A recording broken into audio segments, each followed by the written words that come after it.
Welcome to the One World Quickfire Debates brought to you by Concern Worldwide every lunchtime this week. My name is Emma Hazard from Concern Worldwide and I will be hosting the debate today. We will be debating the motion, social media is bad for political debate. Proposing the motion, we have Alex Swan, UP Councillor serving Lisburn Castlereagh City Council, and opposing the motion, we have Claire Hanna, SDLP MP for South Belfast. Please note the sides of the arguments have been selected at random and may not reflect the debater's personal opinions. So without further ado, I would like to invite Alex to begin today's debate. Well, thank you very much, Emma. Social media is bad for political debate. I do use social media. I use Facebook. I would say that Twitter, I find, is bad for political debate. I quite happily promote it. I think a lot of comments are very offensive. For instance, it actually shocked me. I read one day and there's a comment about the chief constable and something he put up, and along the bottom on Twitter said, "Strapline was do not use this for emergency requests." And I thought, and it seemed to confuse people somewhat. So I just basically said, I put a small entry in, and it was people involved in a bit of quite a serious campaign going on at the minute. And the level of offence I got, they obviously looked at my profile on Facebook, discovered SX PSNI, and all of a sudden I was a PSNI lackey. And I found it very offensive, so I would also, that's the first thing I would say. I think too, for those that are using it to promote a cause, unless they're very sharp, it can provide a misleading picture of what public support they have. When they read the comments and they see this tremendous swelling of support, you could get very carried away that Twitter, I don't necessarily reflects the real world. And you could maybe find that when it comes to the bit and push comes to shove, maybe you haven't the support that you thought you had because of the coverage on social media. I do think politicians, and certainly I don't regard myself as a politician, I'm a councillor, but I think politicians probably, I've been inclined to think, shy away possibly in some cases from social media. Because sometimes if you make a comment, especially on something on another thread or even on Facebook for that matter, you don't necessarily know what's going to be said afterwards and what's going to be posted later. And you could find yourself being associated with something that you strongly disagree with, or a comment that is, again, offensive or derogatory, and you don't want to be seen to be involved in that string of conversation. I think Facebook can be more useful. I use it, but having said that, I don't necessarily think it's that good for political debate. I think Facebook is better for, from a PR point of view, as it were, almost to show yourself to be a rounded, normal individual with normal interests. I think I would very rarely, I put the odd political, but I don't.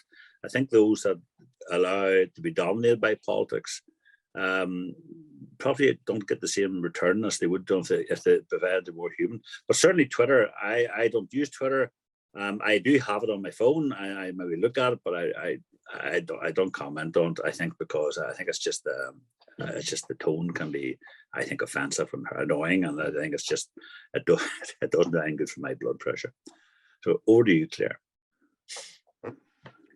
Thank you very much, Alex, and thanks, Concern, for the invitation. It's a good opportunity to maybe think about an issue, a very big issue in all of our worlds, and to put some focused thoughts on it, including looking at it from a different perspective. I think we all had very high hopes for social media whenever it first became a major part of the political ecosystem.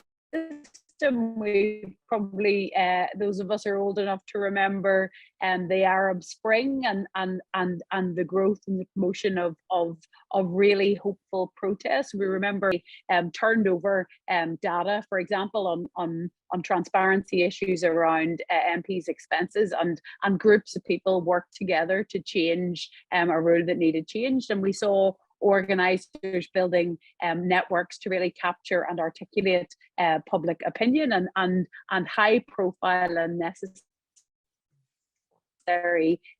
government U-turns that have been galvanized on social media. And the power that those companies though have got in our lives and in our political discourse is enormous. They have blitzed through how business had been done. They've sped up the news cycle from not just 24 hours. You know, sometimes stories turn within minutes in warp speed, and it doesn't always allow the type of reflection and consideration that makes for better governance. And it is in good ways and bad propelled obscure causes to prominence and allowed political ideas to be mainstream. But no, that hasn't always been positive. We've seen the pylons, the frenzies of intolerance. We've seen the amplification of extremes. We've seen Donald Trump, and we've seen other really negative outworkings. But I suppose the thing to remember is that social media is a medium. It like the printed word on page, it isn't inherently good or bad. The issue is how we choose to harness it and how we choose to regulate it and to maximize it, to allow people who maybe had trouble getting their voice heard to have an equal platform. We need to protect particularly minority voices, but protect other voices from some of the intolerance that forces people off platforms. We need to encourage people to broaden their networks out beyond the echo chambers that support and endorse their own views. There are positives out there. There are fact-checked bots that can be used for people to rebut the type of misinformation that's damaging discourse. So whether it's bad for debate or right is up to us. It's in our own hands. And I believe that with focus, we can turn the negatives around and turn those threats into solutions and improve political discourse to get better political outcomes for people all over the world. Thanks. Over to you, Alex. No, I think it's the same last time we did this, Claire. I ended up agreeing with you. And I agree with a lot of what you say. I'm just looking actually at, you talked about the responsibility of the social media companies and so on. And we remember the day the young girl, Molly Russell, I think the inquest is out today, and that's a class example. But that's not really a political debate. But to an extent, although having said that, politicians can be, everybody assumes politicians are thick-skinned and hides like rhinos. That's not necessarily the case. And I think the problem with social media actually is that you say something, you might type something that you wouldn't dream of saying to something, or you wouldn't dream of saying to somebody, because their reaction, or you just wouldn't do it. And I think that's the problem. Because people are sitting in their own house or their phone, they say just what goes into their head without any thought. And I think that's what drives people away. And also I echo the comment about the 24-hour news cycle and so forth.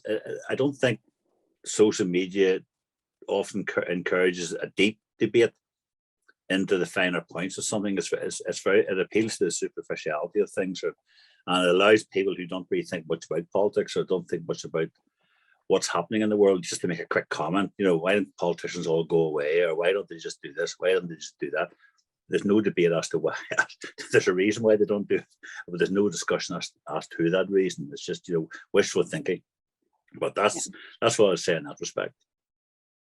Yeah, I think there's a lot in that, Alex, about the depersonalization. It's like the way people sometimes behave behind the wheel. If you bumped into someone on the street, you'd both be very apologetic. But if there's any sort of a nearing in cars, it's all, blue air and horns tooting. And unfortunately, I think people being at a remove do behave in ways that don't always reflect their views, if they have to say it person to person. And that anonymity does create problems. There's very few politicians I've spoken to about social media who haven't been personally hurt and sometimes had their behavior altered by stuff that's said in them about social media. In many cases, when it's organized, it's a new form of intimidation, and it's designed to stop people going down certain lines of argument. But look, I think we can all agree that politics and governance and debate generally could benefit from people taking a little bit more time to reflect, not feeling that they need to get every single thought in their head onto a small screen in one sentence, and that sometimes the outcomes that are good for people can't be captured in 2 sentences as a hot take. But I think the trick is for all of us who are using it to try and think through what we're doing, and then all of us in a position to regulate, to do so, and to protect the public square that social media has become. Yeah, I'd agree with that too. Thank you, Alex and Claire, for taking part in this year's quickfire debates presented by Concern Worldwide. And don't forget to tune in tomorrow lunchtime for another quickfire debate. Thank you and goodbye.